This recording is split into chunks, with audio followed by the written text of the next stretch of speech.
অনেকেই মনে করে থাকেন কার্তিক অবিবাহিত, কিন্তু পুরাণাদি আখ্যান থেকে তা কিন্তু প্রমাণিত হয় না। আমরা পদ্মপুরাণের সৃষ্টিখণ্ডে পাচ্ছি, মহাভারতের বন পর্বেও এই কথা রয়েছে যে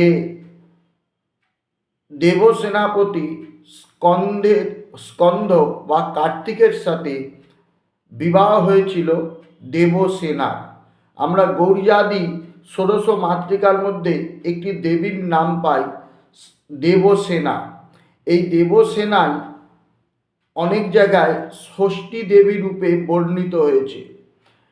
মহাভারতের বন পর্বে এই নিয়ে বিস্তৃত আলোচনা আছে। আমি খালি একটুখানি বলবো যে ষষ্ঠী দেবী বা দেবসেনা তার সাথে বিবাহ হয়েছিল কার্তিকের, এবং ইন্দ্র স্বয়ং দেবরাজ ইন্দ্রদেব এই বিবাহ কার্যটি সম্পাদনে দায়িত্ব নিয়েছিলেন।